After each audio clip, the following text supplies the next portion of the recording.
So, Zack Snyder's Justice League finally has come out. I've been looking forward to this film for so long. It's kind of amazing that this actually happened. Like, I'm still kind of shocked that this actually came out. Because I am part of the group that actually really enjoys Zack Snyder's previous two DC movies. And I actually really like Batman v Superman. I think that movie gets way too much hate and overjudged. And I was really looking forward to seeing that story continue with Justice League. And was very disappointed when Joss Whedon basically gave us a mediocre Marvel movie that was really just checking off like a list of things that Marvel movies have. And it's kind of amazing that the guy who brought us like two pretty good Avengers movies, such a mediocre Justice League movie. And to be fair, a lot of that was due to Warner Brothers' interference and the limitations they put on him. But it is still just astonishing to see this version of Justice League and feel like, oh yeah, they felt like they had to completely rework it. Because even compared to his previous two movies, this feels more light in tone and there's a lot more humor in it. Like, it feels like there's just the right amount of humor in this version of Justice League. Like, some people say that the previous two Zack Snyder movies don't have enough light moments or humor in it, which, I kind of disagree with. But also a lot of people will admit Joss Whedon way overdid it with the humor, and most of the humor wasn't even that funny.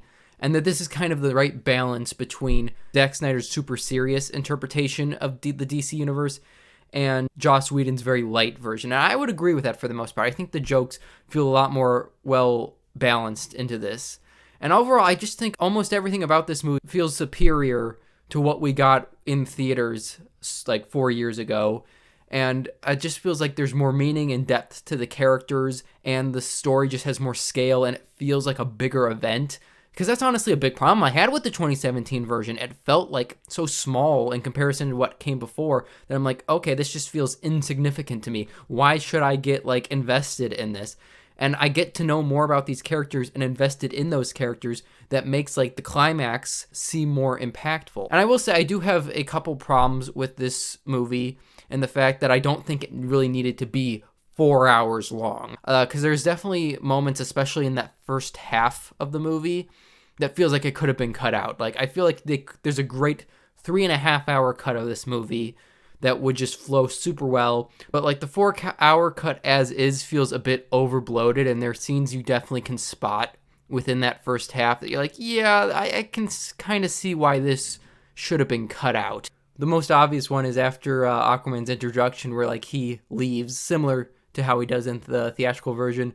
Just a bunch of women in the fishing village just start singing and like picking up his clothes, and I'm like, well, I don't even know what this is supposed to like add to the film or what it's supposed to imply. So why is this in there? Like, I don't even know why Snyder bothered to film it, because I don't know what it's supposed to mean or be. But overall, I say most of the added stuff does like kind of add to the overall story and the characters, and just kind of makes you care about them a lot more. And also it's surprising like how much of the stuff that I did like about the 2017 version, it turns out was Snyder all along, and Whedon apparently had nothing to do with, which just kind of makes it more ridiculous that they went with that decision, because nothing that Joss Whedon apparently did for that 2017 version was for the best. I just every single thing that wasn't Snyder apparently just hurt the film. Like scenes like Superman fighting the Justice League or the end teaser with Lex Luthor and Deathstroke were like Snyder all along. So what the hell did Joss Whedon contribute to that movie that made it worth like making it a mediocre Marvel knockoff? And I like Marvel. I like the MCU, which so I feel like I'm not going to say they just made a Marvel movie, because I think Marvel movies have better quality than the 2017 version. It felt like the bargain bin version of a Marvel movie. This feels like an actual superhero blockbuster. The visual effects are so much better in this. I don't know if just having the desaturated color scheme that Snyder loves so much, which I do have a bit of a problem with, but with that desaturated color scheme, the effects seem a bit more blended in. I don't know if I don't know if like the oversaturated color scheme they went with the theatrical version just made everything look faker. And honestly, I think uglier. I think the oversaturation looks way uglier than the desaturation. And although I kind of want the superhero like colors to pop a bit more, I'd rather have Snyder's look than the 2017 look. And there are just so many great moments that I can remember about this film. Like all the like Superman coming back feels way more impactful in this film. And like the scene of him, like the scenes with him reuniting with Lois and his mother just hit way more at home. And the scene of him like going through the scout ship, like getting his suit and hearing the voices of Jor-El and Jonathan Kent like speak to him, which gets him to be able to like fly and go back to being Superman, just was so amazing. And they use Hans Zimmer's Man of Steel score so much in this, which is something I hated about the Justice League we got in 2017. We barely got any of that, and that is such a good score. And Danny Elfman, who is a great composer and probably was very rushed on that movie, his score is so forgettable. And the only memorable parts of that score are him bringing back the 89 Batman score and John Williams' Superman score. There's nothing else memorable about this score. Junkie XL's score is very well done in this. The only part that I will complain about is I did not like the new Wonder Woman theme. When they bring back her BVS theme, I thought that was great. I'm glad they got the electric version back, because I'm not a fan of the orchestral version that they used in the 2017 Justice League and Wonder Woman 84. It's just not as exciting to me, but the new theme that they play, like, constantly, like, for every time they play the BVS theme, they play this theme, like, 5 times. Sounds like a dying woman trying to yodel, like, with a goat. It's very annoying sounding, and I wish that I'd honestly rather have the orchestral version of the BVS over that, to be honest. I wish they didn't rely on that so much. But it's so great to just hear these like themes again. Like I said, the Man of Steel stuff gets used constantly, but I also like getting to hear Lex Luthor's theme for his end teaser. And the villains are so much better in this. Not only does Steppenwolf look better and more threatening, but just his motivation is so much more compelling, that he's just this person that's fallen from grace and he's so desperate to go back to his master. But like he's looking for any way that he can like reclaim his former glory. And that's a lot more compelling than what the hell even was his motivation in the 2017 version. And just like the glimpses we get at Darkseid and the rest of the New God villains is just astounding. I was a bit hesitant about Ray Porter as Darkseid, mostly because I just didn't know who the guy was. And I didn't know, is this guy going to be a suitable voice for Darkseid? But no, he sounds incredible. Darkseid looks incredible. And it's so much satisfying to actually get to see him, because all we got in the original Justice League was a name drop. Darkseid's one of my favorite DC villains, so I was so pissed off when all we got is a freaking name drop, but we get so much Darkseid for a movie where he's not the main villain. And like the action is just so much bigger in scope, like that history lesson goes on for so much longer, and it feels like a battle from Lord of the Rings.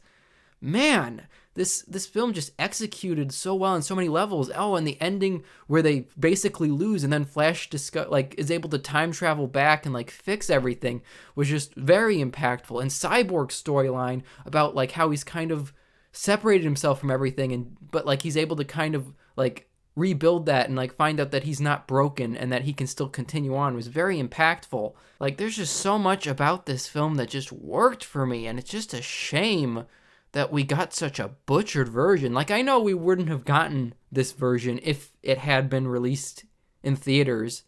Like, we probably would have gotten like a 2.5 hour to 3 hour version of this if Zack Snyder somehow was able to spin that, which, knowing Warner Brothers, I doubt it. He probably would have had to cut it down to at least 2.5 hours. So maybe this was for the best that we got a more fleshed out version of the story. Some would say maybe a bit too fleshed out. Like, once again, half an hour could have been cut out of this movie. It feels a bit bloated as is. But I would rather have a somewhat bloated version of this movie than a mediocre, pandering blockbuster like the Justice League we got. This is such an improvement that if you're willing to spend the 4 hours to watch this movie, highly would recommend it. Like, from what I've heard, a lot of people who even don't really like Snyder's previous DC movies have been enjoying this movie, which I guess kind of shows the correction Warner Brothers initially did, like, to Zack Snyder. Was like, okay, well, maybe make it a bit more light and have a bit more humor in the movie, like, kind of worked. Like, it kind of balanced things out for everyone, and they didn't need to take it the extra giant step of having Joss Whedon reshoot like a ton of the movie with bad jokes. Like, wasn't necessary at all. And I'm so glad that we're finally getting to see this, but I'm having mixed feelings though, because well, who knows if we're going to get any type of continuation for this, because, they had most of this shot. Like, so, although, of course, a ton of work had to go in to finish it, it was still mostly the post-production just had to be finished up. Like, everything was shot. Like, he did a bit of extra photography, but, like, not a ton. And I just don't really find it super plausible for Warner Brothers or Warner Media to, like, give, like, another, like, $200+ million to make sequels to this. And also, who knows if they could get, like, the whole cast back, because there's a whole drama with Ray Fisher about what happened with the reshoots. Who knows if Ben Affleck or Henry Cavill will be coming back. But, I'm holding out hope. Snyder said they might continue it with a comic. I honestly wouldn't be against them doing it in, like, an animated form. Now, of course, I prefer them continuing it in a live-action form, but I do think an animation is a bit more plausible, because I don't think it's as expensive, like, and also I can see these actors coming back to do, like, a week of, like, voice work to make this movie, rather than, like, coming back for, like, months to do, like, physical photography.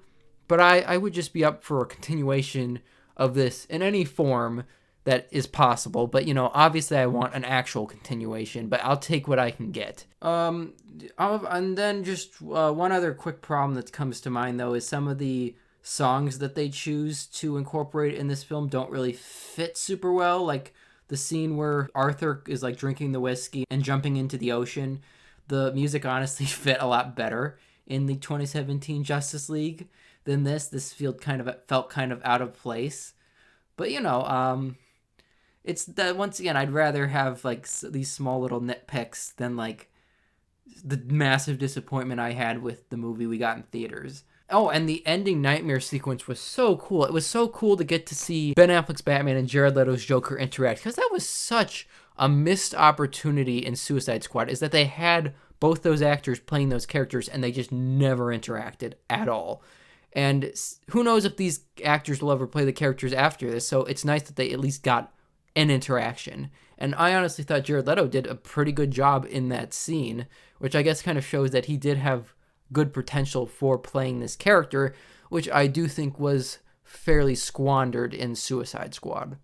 But, watch this movie for yourself and, like, give me your opinion in the comics. I'd be super interested to see what you guys think of this. If whether or not you liked Zack Snyder's previous movies, whether or not you liked or disliked the 2017 Justice League, watch this movie and give me your thoughts, because I want to know what people think of this movie.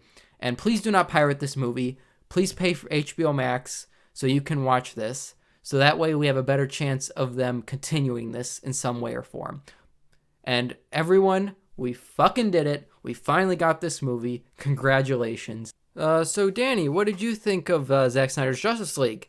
That rat bastard should have had me in the movie as the Penguin. Look at me. I don't even need makeup anymore. I just look like the Penguin. So guess what, Snyder? If you do make more of these DC movies, you better include me or I'm gonna find you and your ass is gonna be grass.